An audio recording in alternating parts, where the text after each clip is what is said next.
All right. What's up, folks? Welcome back to another edition of Saturday Standouts.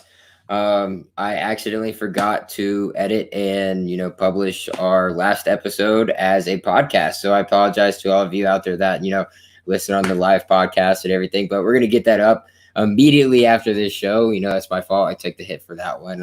You gotta accept when you're wrong here, when you mess up. But again, welcome to a new episode and new edition of Saturday Standouts tonight. Sam is back with me tonight after a brief absence after doing his finals and his final exams, his final papers and projects as well there in college. Sam, how did those go first off? And then, let the people know how you're doing and, give them a little taste of what we're getting into tonight. I'm doing well. I want to thank Perry last week. I got the chance to watch a bit of you guys last week. I like both the upsets you had. I think you had Troy over Coastal Carolina. Perry had, was it Miami over North Carolina over Miami. So Perry did a great job. You both did a great job. I'm doing well. I'm in the home stretch. I got to finish. I got one last paper. I got a project, and I got some miscellaneous side stuff. Small assignment. So I'm done Friday or Saturday. So I'm in the home stretch. So it's good to be back. Yeah, I mean, that's all that matters, man, is, grinding it out, getting the work done, making those grades. But I also want to give a quick shout out to you, while we're on the show, dude. You just hit a PB in squats, if I'm not mistaken, right? So for those of you who don't know what PB stands for, a personal best in squats right here for my guy and my co-host, Sam Daring. Go ahead, tell him about it, man. That was legendary. I would never be able to get anywhere close to that. But my guy put up 500 pounds on the squat machine. Yeah, I appreciate that. So I'm a power lifter. I've been powerlifting for about 4 or 5 years now. I'm a senior now in college, graduate next semester. So I started my senior year of high school, and I've been on this 8-week program. And I wanted a goal. Squat for me is just slowly but surely going up, but it feels great. It feels great. I appreciate it. Like I said, dude, I'm more of an arm guy. I don't do legs myself. So, every maybe 2 weeks or so, I'll test out a leg day. So more power to you, dude. Chest day is my best. It's my favorite day. I absolutely commend you for being able to put up that much weight on your squats, dude. That's awesome.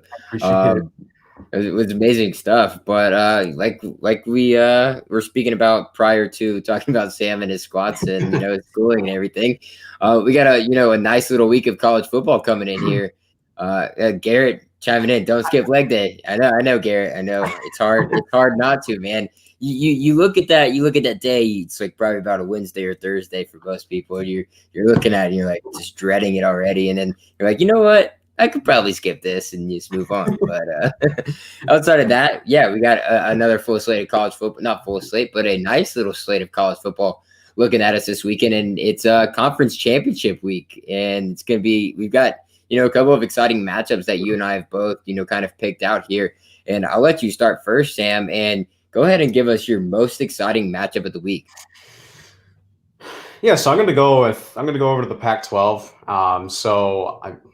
I believe so. Washington was supposed to play, but they had COVID cases, and Washington looked pretty good. I don't think you and I were very high on Washington at all either. And really, I know the Pac-12 has a very short season out of all the Power Five, but the Pac-12 looks very promising for their future. And I'm going to go with Oregon over Oregon and USC.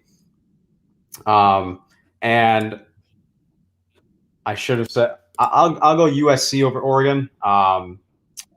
It's tough just because we've had conversations about their defense, and their defense to me, there needs to be more than 2 players. Jay Tafel, I'm pretty sure Jay Tafel is still opted out. Never came back. There's one guy we'll get to draft risers towards the end of our show here, but I don't want to give too much about him, Talanoa Hufanga. But He's been very consistent. I'll get more in depth with him. But in terms of Oregon, Tyler Shaw has looked very promising as a quarterback. And I know they've only played, 5 games? He's got 1,389 passing yards, 11 touchdowns, and 4 interceptions. And what I thought was so interesting is, one, he's not very mobile. Yeah, he's a freshman, or I'm sorry, sophomore. But what's crazy to think is look at Justin Herbert on the Chargers.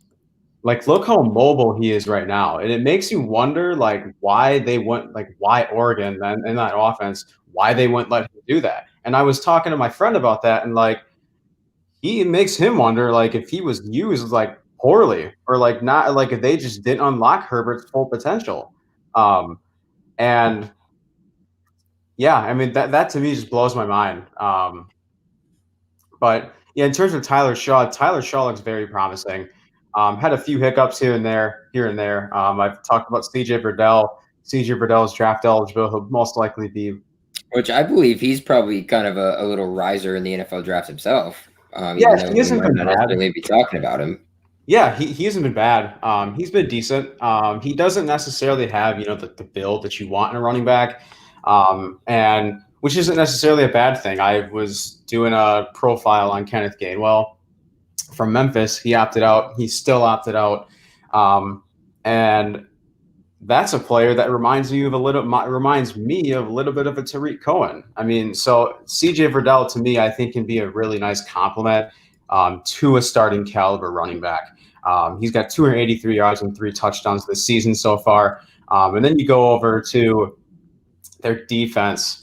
And this is one of the guys that I've talked about in the Pac-12. We were going over predictions, and that's Kayvon Thibodeaux. Kayvon Thibodeaux, if I'm not mistaken, he was the top recruit in the nation. He was either the top recruit in the nation or he was Oregon's top recruit. He was the top recruit in the nation. I think he was number one at ESPN 300. 27 total tackles, 2 sacks in 5 games. He's explosive. He is lengthy. He is everything you want in an edge rusher. And he's only continuing to get better.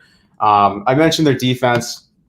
Their defense has, outside of guys like Talanoa Hufanga has been one of their leading tacklers this season. But then their offense. And we talk about Amon-Ra St. Brown, but like Tyler Vaughns and Drake London, not only are they studs, but even though their stats don't necessarily flash and wow you like Amon-Ra's do, I love the creativity of this USC offense. And I think it's going to be a really, really nice offensive battle between this one. But yeah, I've got this one. I've got Oregon taking on USC. I'm going to go USC in a close one, but I get the argument just because USC has come close in a lot of their games this season, despite only playing 5 games. But yeah. No, yeah, USC's all of their games have been extremely close this year. I think it's going to be a great matchup. I'm surprised that Washington decided to back out of this game or whatever happened. We don't necessarily know, but I still think it's going to be a great matchup between University of Southern California and then the Oregon Ducks, and I think it's going to be a young Oregon Ducks team going up against a little bit more experienced USC team who knows how to win in close matchups, and it'll be definitely a good game, and it's going to be time for USC to prove themselves once again that they deserve to be in the conversation. And ultimately, I think you might have said this before, is that we're not expecting either or any Pac-12 teams to necessarily move their way into the college football playoff conversation, and 100% agree, and it's not going to happen, but it's going to be a fun game to watch, period. This is most likely going to be their biggest game outside of whatever bowl game they have, so that'll be huge for them. But before I get into my picks here for this championship week most exciting matchup, I want to go ahead and give a quick little shout out to the bills that are about to be paid, and that's our sponsors here, and that's mybookie.ag. Using code USN100. If you're a gambling person, you get double your first deposit. So I think the minimum limit there is $45. So if you throw in $50, you get $50 free to bet on whatever you want to out there. So great stuff there at mybookie.ag if you're a gambling person. Also, if you're experiencing soreness or any back pain or anything like that, head over to rxhemp.com, use code rxhemp-USN, and get 10% off every single one of your purchases. I use it almost daily now. I'm about to have to get a new little bottle that I've got to get because it's just extremely helpful, especially since I'm on my feet every single day, bending over every single day at work as well. So it's just something that, has become prevalent in my life, and I'm very excited to have that as part of one of our sponsors, so that I'm able to get that 10% off every single week that I need it, or every single time that I need it. And then also, we have also just dropped a new store. So any type of merchandise or apparel that you're looking for that is associated with Unwrapped, whether that be, just the USN logo, or, a podcast logo or anything like that. We got our King series that's about LeBron. We've also got Fights Unwrapped, who just unleashed their stuff as well. Head over to teespring.com, /stores/unwrapped, and you can find all of your Unwrapped merchandise and apparel there. It's absolutely great stuff. We're expanding that thing daily from all of our shows. So you guys have heard of, Backstop Banner. They're about to get stuff going. Saturday Standouts are about to get stuff going.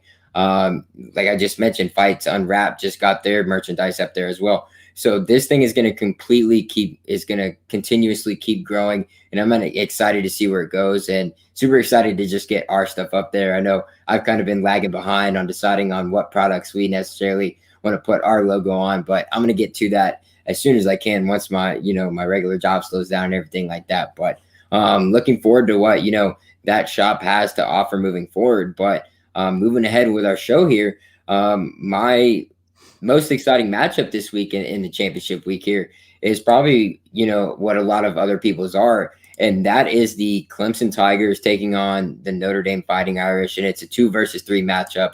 Again, I think it's going to be awesome. It's a neutral field. So Clemson's not necessarily having to go to South Bend to take on Notre Dame, or same deal with Notre Dame having to go to, Death Valley there in Clemson to take on them, even though they didn't have to this year.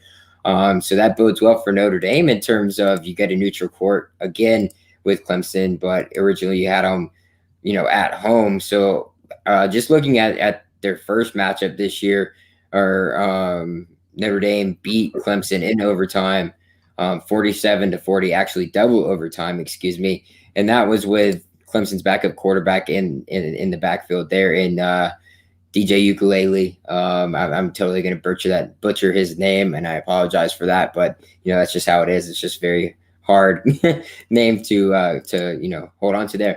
And you know what? It wasn't DJ's fault they lost that game. Clemson's defense gave up a lot of points that they weren't used to giving up the rest of the season, considering that they only allow just a tad over 18 points a game. So kind of outside of the norm there for Clemson defense. And this is going to be a real test. I think this is going to be a real battle here on Saturday evening, excuse me. It's at 4 p.m. So it's a little, earlier than a night game, but I'm looking forward to this because there is so much riding onto this game. I don't even necessarily want to dig in towards, the aspects of who's playing who. I mean, obviously we know what Ian Book brings to the table. We know what Trevor Lawrence brings to the table.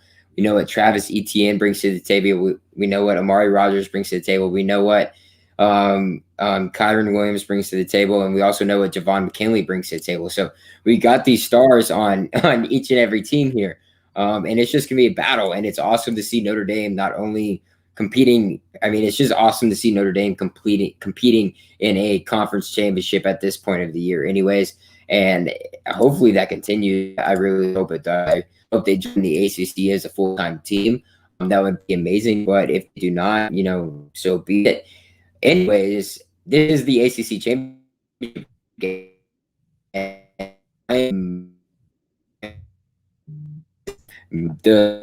The big thing that stands out to me is that like 70% of the nation almost has Clemson winning this game. And that might be for the sole fact that Trevor Lawrence is actually playing this game, which was the opposite of what happened earlier in the season. And I just want to get your thoughts on, because I ultimately think that Notre Dame isn't necessarily going to go away just because Clemson is playing this game with a Trevor Lawrence in the backfield instead of, a freshman or a redshirt freshman there. So I just want to get your initial thoughts on, who do you think is going to win this game and why? But also, what are your thoughts on the implication on if Clemson does lose this game? I ultimately think that that's going to knock them out of the top 4, and then that's just going to create, ultimately havoc within that, that 5 through 8 seeded teams right now. Yeah, so I definitely think this is one of the 2 crucial games that's going to decide the college football playoff. And if we're being real here, I think if Alabama and Notre Dame lose, I don't think either of those teams are going to fall out of the top 4. If Northwestern beats Ohio State, I will be very, very shocked. Northwestern is a very talented team. Pat Fitzgerald has done a phenomenal job this year. And the Big Ten itself is very strong this year. But I agree. I fully agree. If Clemson loses, there's no way they're going to let a 2-loss ACC team in.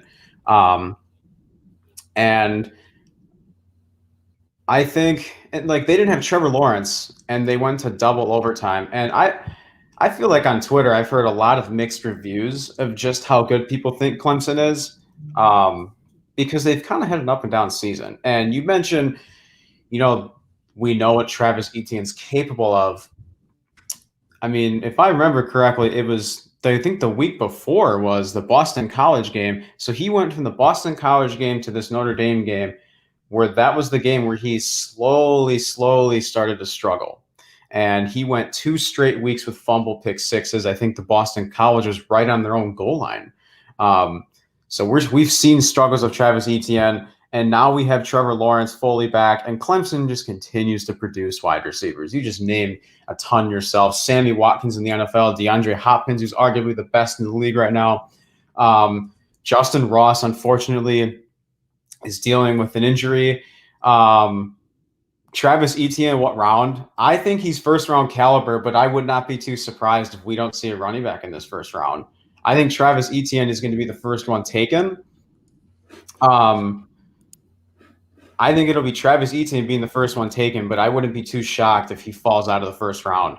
And I think this game, these next 2 games, potentially, depending on what the bowl season is looking like for Clemson, it's going to be crucial for him. And I think this would be a huge opportunity for Travis Etienne to really step up and really, really solidify himself as a first-round talent.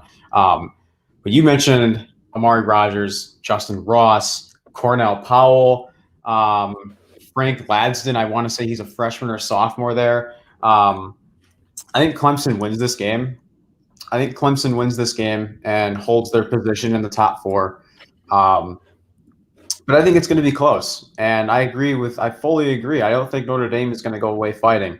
And I almost feel like I think there's still mixed reviews on Notre Dame too, where some people don't take them seriously.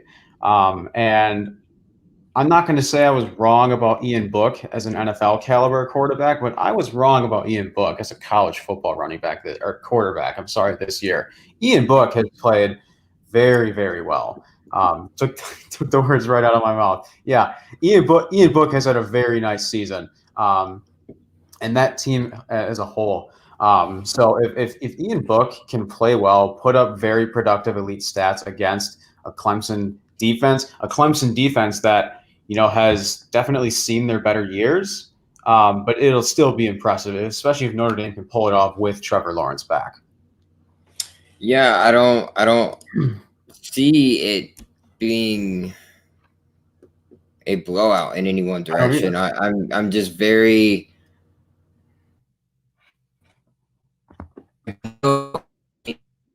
is going to make huge of a difference in terms of the outcome of the game, because that wasn't the problem the first go around, and what makes anybody necessarily think that's going to be the difference this go around as well. I know it's a bigger stage, and I understand that, but I mean, Ian Book's a vet now. He's a guy who understands what he needs to do. He might not have the numbers that everybody else does, but he's a game manager, and he does what he's supposed to do at the quarterback position. And it's a toss-up. I literally can't tell you who's going to win this game. I think that Kelly's going to have these guys ready to go. Just, he's just kind of got a different mindset in this Notre Dame team. It's not, hey, we're Notre Dame. It's more of like, hey, we've been looked down upon for this long and we've already done this once. Let's do it again. And don't let off the gas just because you've already beat them one time. Let's keep doing what we did that first game. And if we need to tweak it, we're going to tweak it. We're going to make halftime adjustments. But at the end of the day, these are two evenly matched teams, in my opinion. I don't think Clemson's necessarily better than Notre Dame, and I don't necessarily think Notre Dame is better than Clemson. I think these teams are right on par with each other, and I don't know where else you can go with it. Does Dame stay top 4 cost? Yeah, go and tell us why, Sam. I think they do, yeah. Oops, sorry. What was that? I said you were going to tell us why.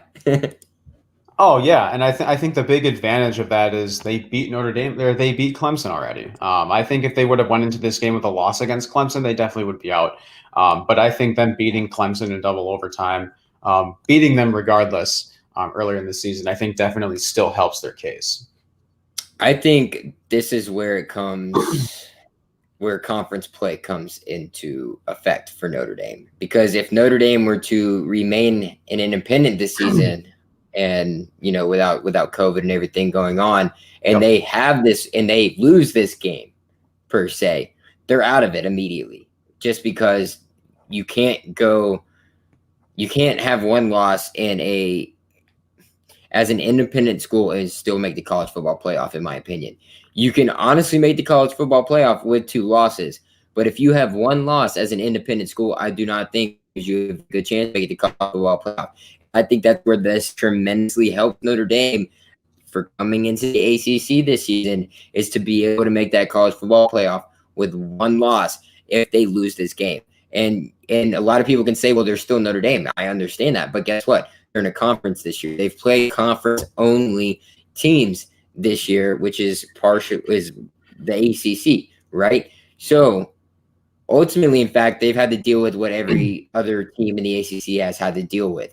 And if you're going to allow Clemson in with 2 losses, which ultimately that could possibly happen, then you would have to let Notre Dame in with 1, So I mean, I think this is where Notre Dame joining a conference has to come into effect, is if they want to further themselves. Exactly what is Amber saying right here. They talked about this last night on their college football panel. Right. They have the money to join the conference. They have more money. Amber, yep. They have more money to join a conference than probably anybody else in a conference. So I think the ultimate money grab from being an independent school is very, enticing, if you will, for a university.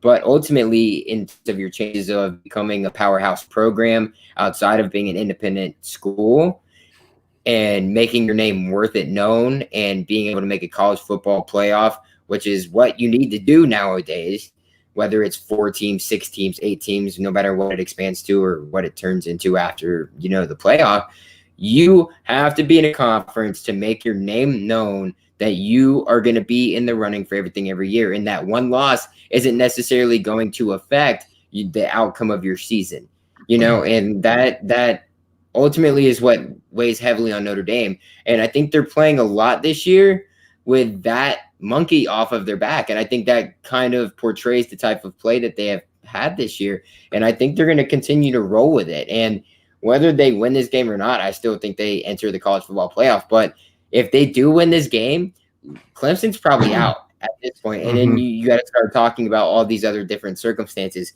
So what if Florida beats Alabama? Alabama's still in it, but does that mean Florida and Texas A&M get in? You got 3 SEC teams. Do you see Florida still get held out? Texas A&M moves in.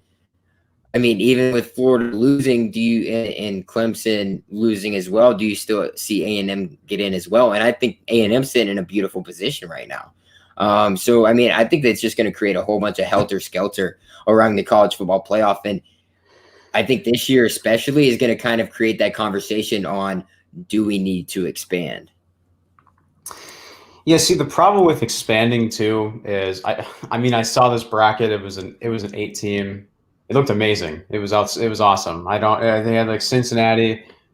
I had Cincinnati playing Bama, which would be cool in Cincinnati's case. But the problem with expanding is, in my opinion, is if you go to 8 or 6 teams, you're going to have the bottom 2 teams complaining.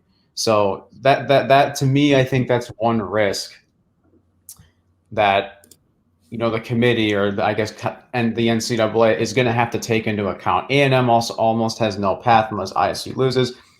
I don't see Iowa State making it. I don't see a Big 12 team.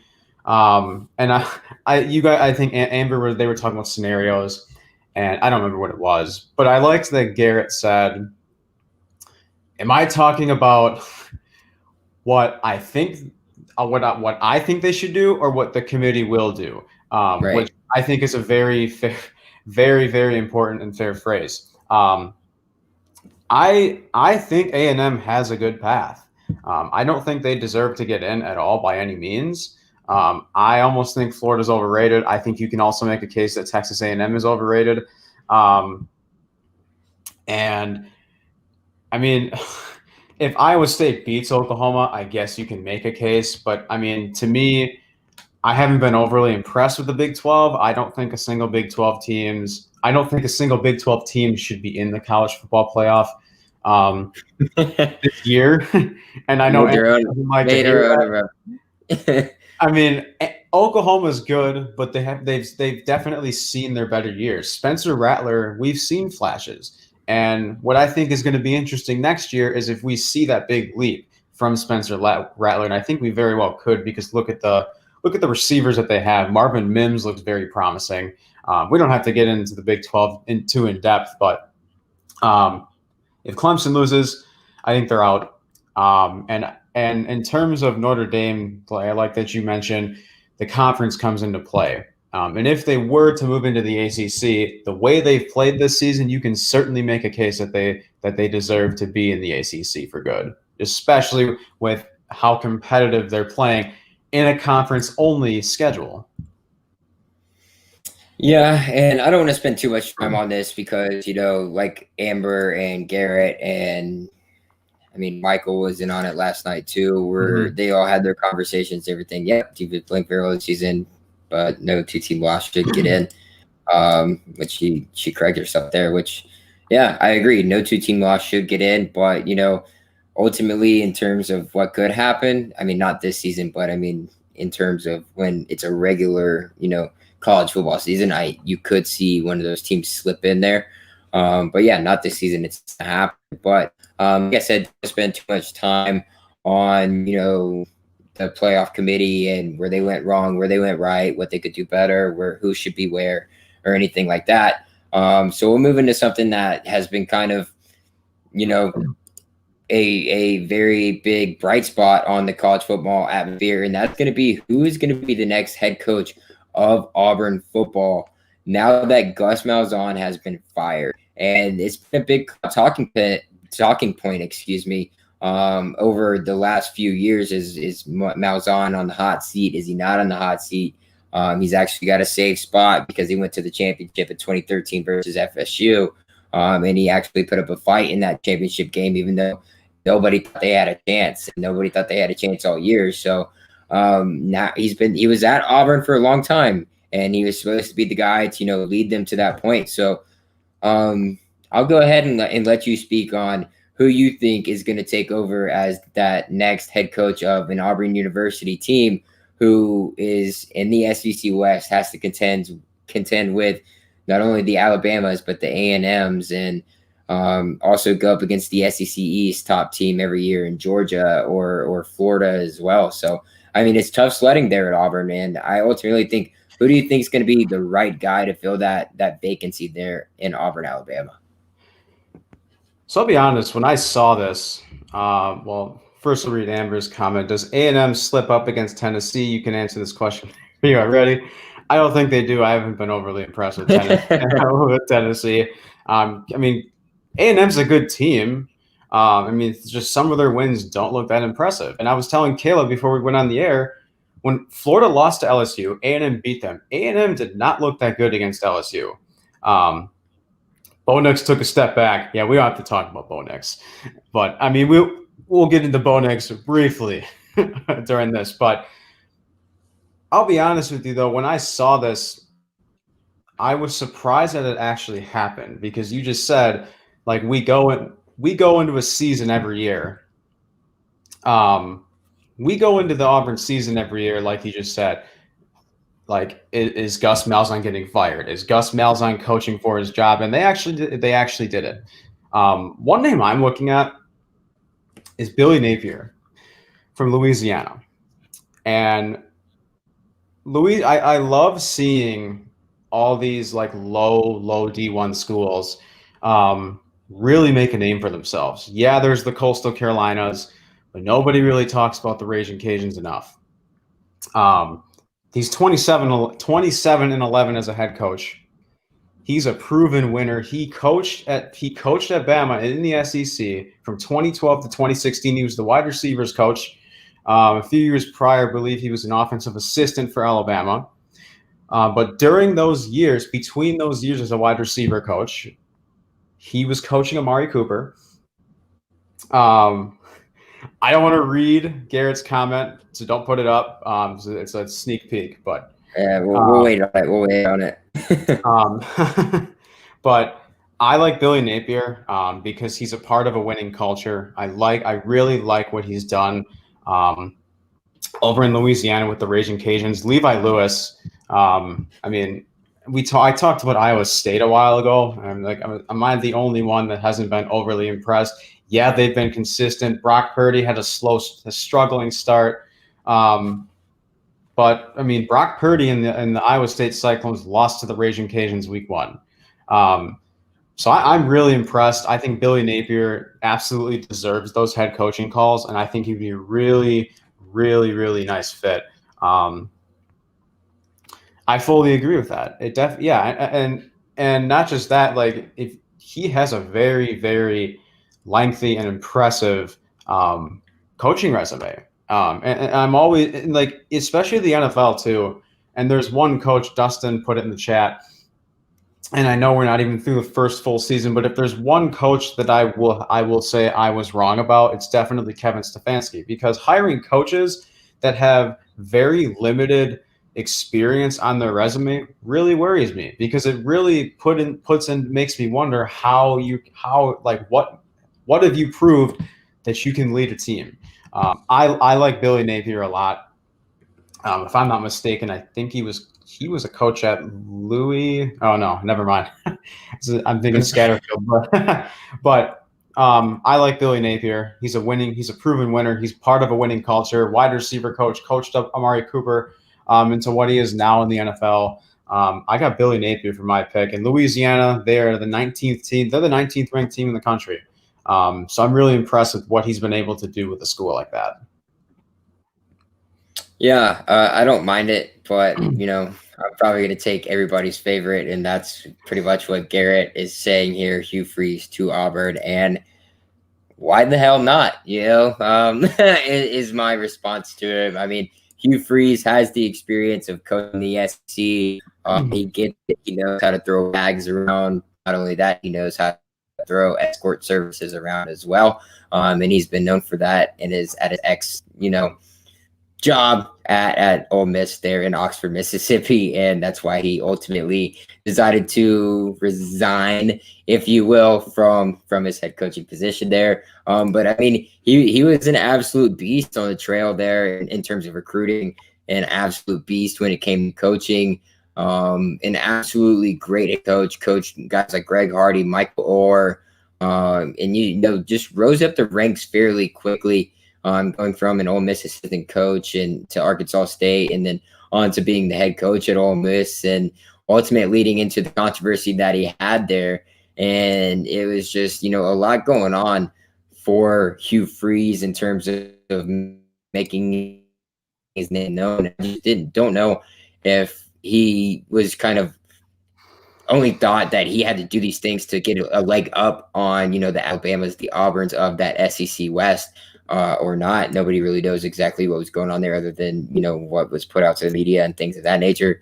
But I mean, he beat Alabama. He beat Auburn. He was, the guy in the West there for a while. I mean, Ole Miss was the team. He understands the SEC, and that's a big thing to me. I mean, even when he got hired back into the NCAA here at Liberty, I mean, last year wasn't anything of a success for them, but doing what he has been able to do in this season alone has been astronomically. It has blown my mind. I never saw it coming.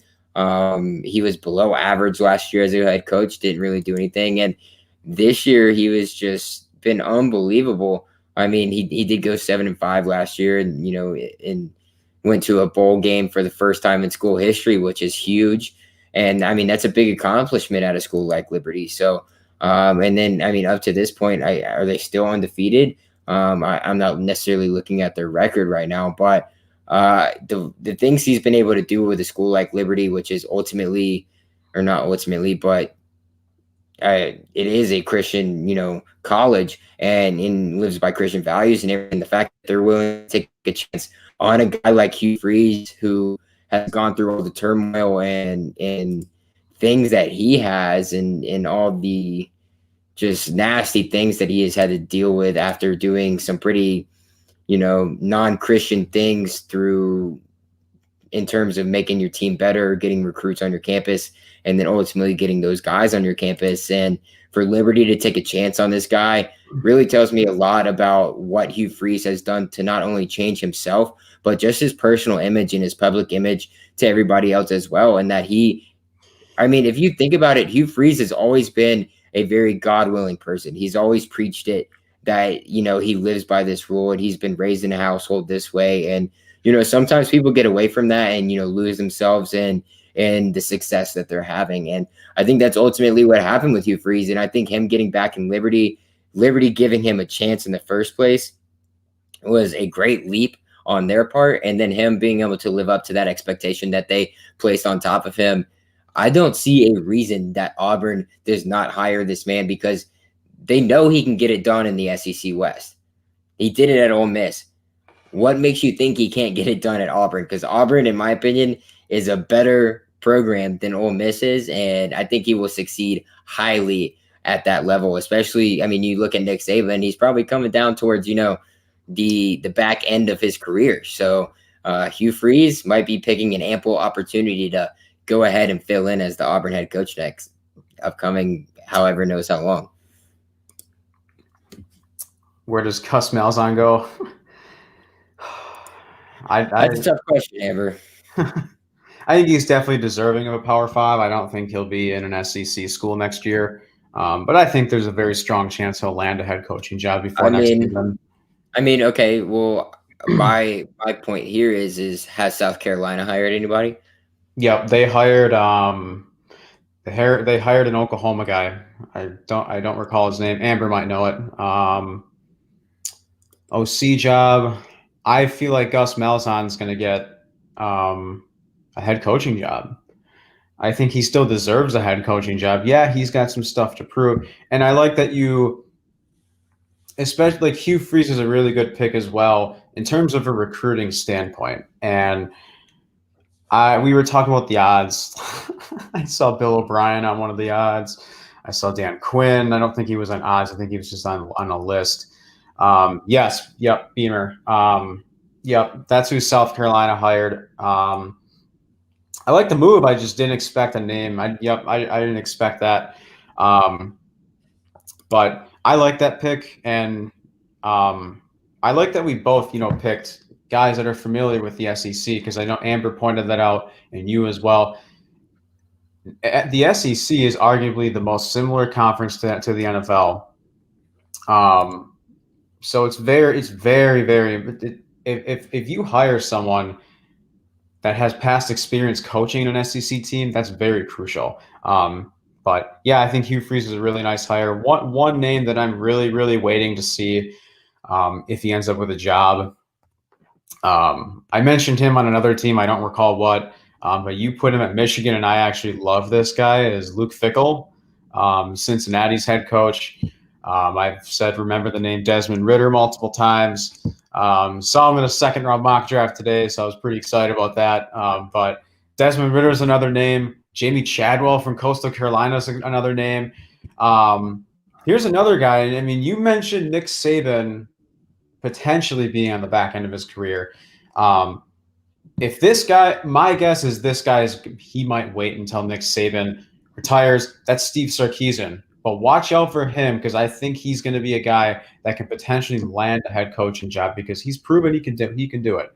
But yeah, I mean, there's definitely head coaching candidates out there. But I definitely feel like Hugh Freeze and Billy Napier seem to be, at the forefront of Auburn. And I think Gus Malzahn deserves another head coaching job. I mean, he's had success at Auburn. And Bo Nix, I remember talking to my friend about Bo Nix the other day. It's like, oh, I wouldn't mind Luke Fickell there. I like him at Michigan better. Yeah, Bo Nix took a step back. I said, I wouldn't mind Luke Fickell there. I think he'd help Bo Nix. Look what he did to Desmond Ridder. And my friend said, no one's going to help Bo Nix. and then my friend said, thank you. You took the words right out of my mouth. But yeah, I mean, Bo Nix has so much to prove. I don't think Bo Nix has lived up to an ounce of his hype at all. He's gotten a lot of hype. And he's from the area. I think he was like a super fan of Auburn or something. His dad played there. Thank you. Yep, his dad played there. So he's family ties. So I mean, he's got a lot to prove. And next year is going to be very crucial under a new head coach. And that's a year where you can't hear any excuses from Bo Nix. You can't hear anyone make excuses about Bo Nix, whether it be Auburn coaches, Bo Nix himself, the offense, players on that offense. I mean, Bo Nix is going to be a guy. Bo Nix is draft eligible next year. So Bo Nix is going to be a guy that everyone is going to expect to take that big leap. Are we going to see him in way too early first-round mock drafts the second the 2021 NFL mock draft gets done? Wouldn't be too shocked, but it better not happen. But, yeah, I mean, there's plenty of head coaching candidates out there that are deserving. But I like the Freeze and Napier picks a lot. Yeah, I think those are top two for sure. But we'll keep the show moving, man, and we'll get into our 2021 NFL draft risers this week. So you guys know we have done this, on a week-to-week basis, but I think we're ultimately coming down to where, we're kind of picking guys based off of their season performances now. And, this is a big deal in terms of, are you going to get paid, $500,000 more than you necessarily deserved or started the season to get paid? So, Sam, go ahead and give us your 2021 draft riser. So mine's Talanoa Hufanga, and the guy that you're going to potentially be talking about in a bit here before we end our show.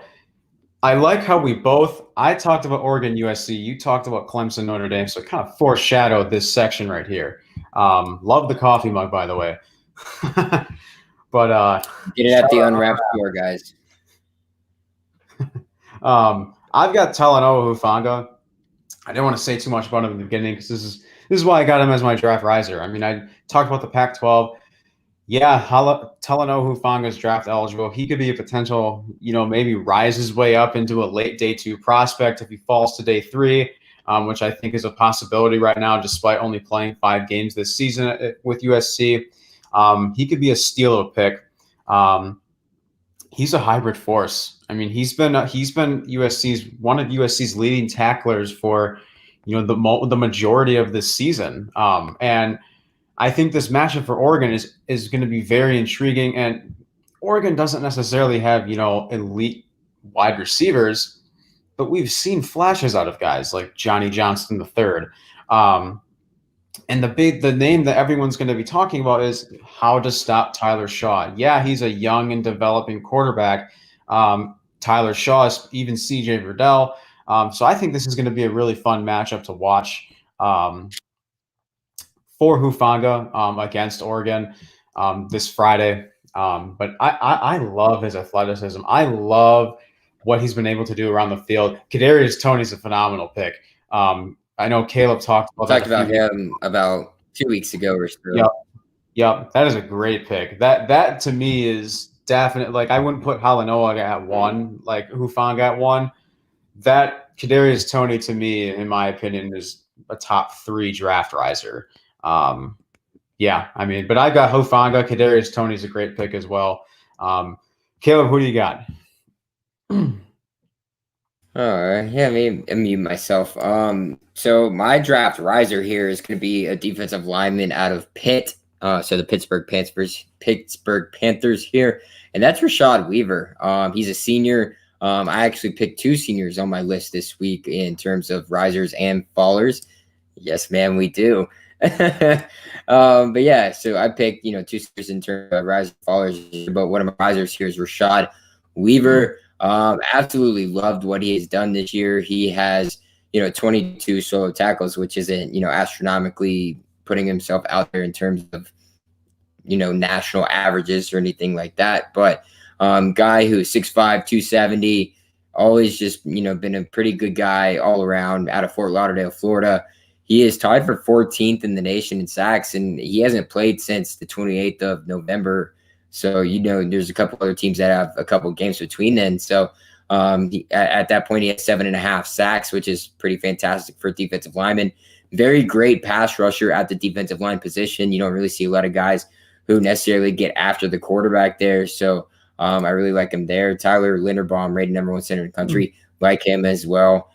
Great guy there, very underrated. I know you were talking about him last week, I believe, too, Garrett. So, very under the radar guy that people should be looking at there as well. But what really stands out to me is that not stands out yet. I'm not going to get to that point yet, but he also has Weaver also has 3 forced fumbles on the year, which ties him for 5th in the nation, which is pretty dang good in its own self. And but really stands out to me here is game against Clemson.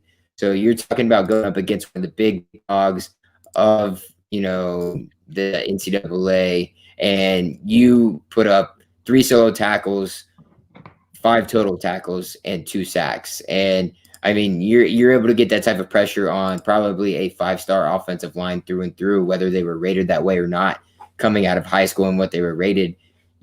As a unit, they're a pretty solid piece. So, I mean, you're getting in there and you get 2 sacks against the number 3 or number 4 overall rated team in the country. That's telling you something about this type of guy and the type of person he is and the type of motor he's going to run with, especially against, teams that are above average. So for an NFL team, he's not going to go, first round, maybe not even second round, but you get him in that 3 to 5 range, you're probably looking pretty good here for a Rashad Weaver type of player. Yeah, I like that pick, and I'm glad you brought up that Clemson game because I was going to bring that up as well. And that I understand Pitt got crushed against them, against Clemson, just a few weeks ago here. But Rashad Weaver's a great pick. Moves very, very well for his size. He's 6'5", 270. Screams consistency. But that Pitt defensive line as a whole was a lot of fun to watch. I mean, Rashad Weaver has, you said 5. He's top 3 with 5 forced fumbles. There's another guy I'm looking at too out of Pitt, and that's Patrick Jones II. We've talked about before. Defensive end, right? Yep, 3 solo tackles and a sack. He's second in the nation with 9 sacks, 24 solo tackles on the season right now. And that Pitt defense was one that everyone was excited for. The team as a whole. I mean, Kenny Pickett isn't a good quarterback, but he's not bad. I would almost say he's a mediocre quarterback at best. But I mean, Paris Ford opted out. Doesn't help that. I'm pretty sure Jalen Twyman is still opted out. That doesn't help their case. So if they would have had, all those star players. But I like that. Rashad Weaver's a good pick. Pitt defensive line as a whole has been impressive, despite the losses they've encountered. Yeah. I mean, I've already talked about him, so I don't need to keep going on about him. But I'll go into my faller before we end off. You there, man. I mean, follow this. And that's the end out of Clemson. It might not even be anything that's been with him other than he hasn't really gotten it going other than scoring touchdowns. And you're going to need a little bit more than just touchdowns when it comes to the NFL. And that's kind of been an issue with him, especially towards the latter half of this season. And I mean, you run for 148 times for only 758 yards, but you have 12 touchdowns. It's a little bit skewed there, in my opinion. And, you want more of the yards here, and then, the touchdowns on top of it. NFL guys, or NFL scouts, NFL teams specifically, are looking not for guys who can get it done necessarily in the red zone, but guys who can burst a big play for touchdowns. So, I mean, you think of your guys like a Dalvin Cook, or like a Clyde Edwards-Helaire, early on in the season, or trying to think who else. I mean, Ronald Jones, surprising a lot of people this year, being able to break away big runs and doing those things. And I mean, I'm sure I'm missing, tons of other guys. You think of the Calvin Kamaras of the world, guys who can just break it, who are known to be top backs in the league, who deserve to be ranked as top backs in the league. Derrick Henry's, guys like that. Even though Derrick Henry's a big guy, yeah, he is a bruiser, and you give him the ball down there at the 1 yard line, but he does a lot more outside of that. How many 98 or 95 to 98 yard touchdowns have we seen Derrick Henry rip off in the past 2 years? At least two. So it's just like, okay, you got to be a breakaway star here as a running back. And that's kind of where we thought Etienne was headed this year in his senior year, and he's just kind of slid off. And it doesn't make a lot of sense to me, because he was more flashy, not necessarily more flashy, but he got the job done to where he could maybe solidify himself in that first round projection, in the NFL draft come this year. And he hasn't been able to do that. Yeah, you can give him the ball, down low with inside the 20, and he's going to score. But that's also with an offensive line that's going to give you everything they got. And that's against weaker opponents week in, week out. And when you get the NFL, you're facing defensive lines. Chubb, there you go. Yes, Amber, another great running back. So, I mean, you could even throw Kareem Hunt into that conversation too. Both of those, Cleveland running backs are top notch. Did he make a mistake coming back? I believe so. I think he should have went last year. I know last year was a deep running back class, but he could have solidified himself in a very solid position because of how many running backs were even taken in the first, 40 picks. There's an extremely high amount of running backs taken, especially in the past 2 years. And I think he's costing himself a lot. I don't think there's going to be any running backs taken in the first round this year. If I were to say one would have been, it would have been Etienne. But I think he is, slid off. I mean, look at his games against Virginia Tech, at Virginia Tech, 16 attempts, 66 yards, no touchdown, 4.1 average. Against Pitt at home, 11 attempts, only 11 rushes, 58 yards, 5.3 average, which is good, 2 touchdowns. So that's good. And we know Clemson likes to throw the ball, but I mean, you're up 52-17. Why aren't you keeping Etienne into the game to let him, stuff his stats and be able to make a name for himself there? Also, Notre Dame, 18 attempts, 28 yards, 1.6 average, and 1 touchdown. That is the scary part to me. When you are on the biggest stage, you need to show up. I don't believe he got hurt that game. Did he, Sam? I don't think he was out that game. I don't think so. I don't think so, no. And in my opinion, big stars show up for big games. And if you're not going to show up for a big game, you're not a big star. So why do you deserve to be into the first round? And I think that's why Etienne's draft stock is, starting to tank at this point in time. Yeah, and if you look at Etienne, like at the start of the season, and I think the way he's playing now, I think he potentially did make a mistake coming back, because he was out, like, along with some of those Alabama players like Dylan Moses, especially Dylan Moses because of his injury last year that sidelined him for the season.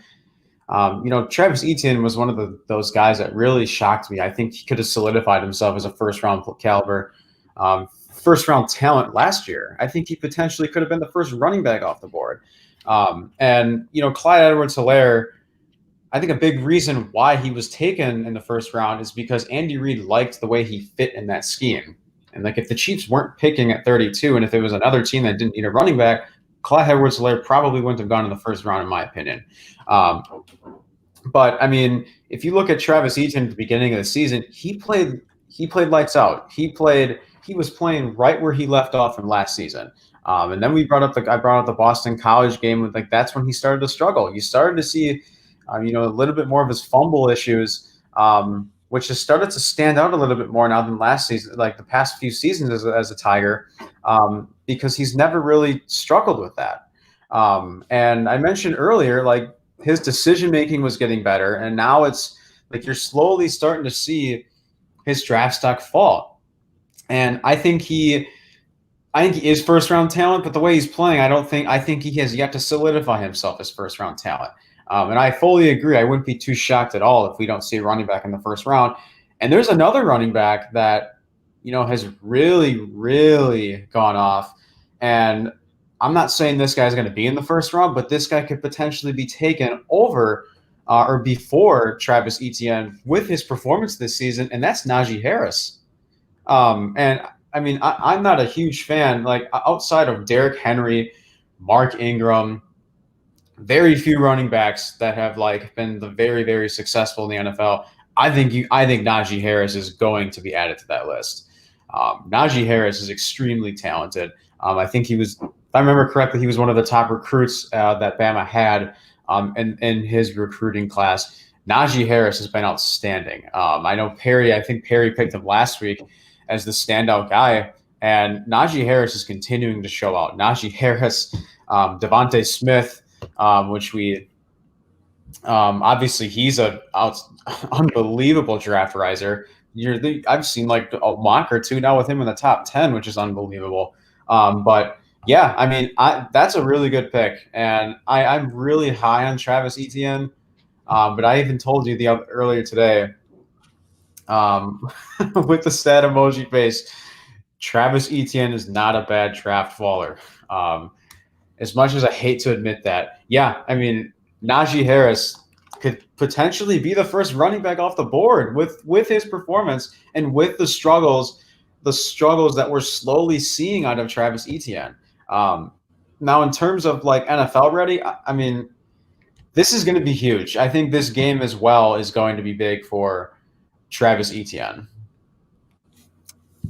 Yeah, I think it's going to be huge for him. I don't necessarily think it's going to change the fact of his draft stock or position where he's at right now. But before we go in, who is your one draft faller before we end off here?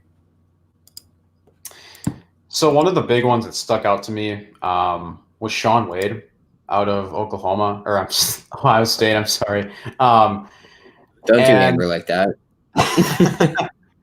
Shaun Wade, DBU, potentially DBU, out of Ohio State.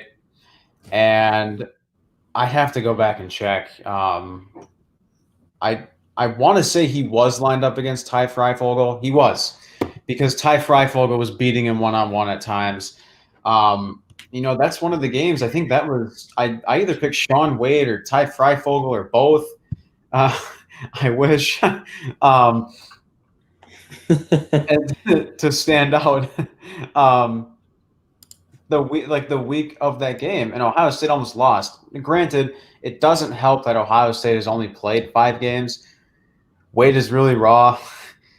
I mean, Wade is also one of those guys that we haven't seen. Like the beginning of the season, he looked lethal. He looked very impressive, and obviously one of the games that stood out does FSU beat Wake Forest. It's important for reasons. Let me get to this point, and then I'll answer the question. And then Caleb can answer. I'm assuming it's a betting question. But good God. But I mean, Shaun Wade went from a top 12 to top 15 pick. I'm not saying he's going to fall out of the first round by any means, but we could potentially see him as a late first round prospect. He did have to pick 6, which was big in the end against Indiana. But that Ohio State team as a whole, I mean, we've seen games throughout this season where that secondary at Ohio State has gotten exposed. And Indiana, you can make a case. I wouldn't even say make a case. Indiana was one of those games. And obviously it doesn't help that they've only played 5 games, but in those 5 games, Shaun Wade's been good. But we just haven't seen those great moments from him, enough of the great moments, because we've seen great is such a small such a small sample size. And and like, especially the 5 games, that's also the big reason why I say I don't think it's enough to have him fall out of the first round. I think if they played, 8 or more games, or if we had a regular season he was playing like this, I think you can make a case of potentially, having him being one of the final 2 or 3 picks of the first round. But I still think as of right now, you could see him potentially fall just a little bit towards the end of the first round, the last, I would say, 5 to 7 picks. Yeah, prior to this year, I would have said he's pretty much a sure lock for probably the first cornerback taken off the board. You've expressed it, I've expressed it, Perry expressed it on our last show. He has been consistently falling down draft boards, and I don't blame him. I know 5 games, like Amber and you were saying, is a very small sample size, but those are 5 games where you have at least 1 or 2 games that you should absolutely dominate in, and you have not done that.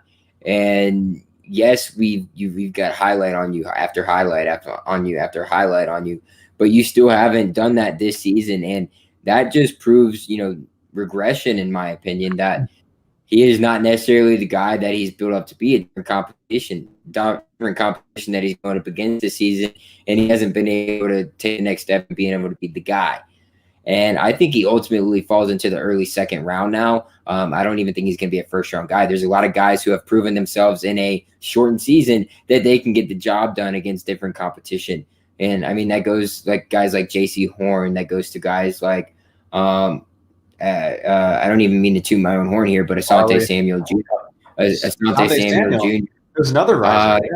I mean, both those guys have done nothing but work their tails off to get into the position that they are right now, heading into the NFL draft and moving their way up the boards. And I think, unfortunately for Wade, he hasn't been able to do that. And he's a great player, and somebody's probably going to get a steal out of him early in the second round, but he hasn't been able to prove it this season, and that means a lot to NFL teams in terms of progression moving forward. Surtain.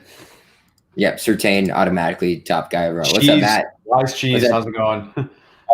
But back to you, Garrett. No, not going to happen. Take Wake Forest, whatever.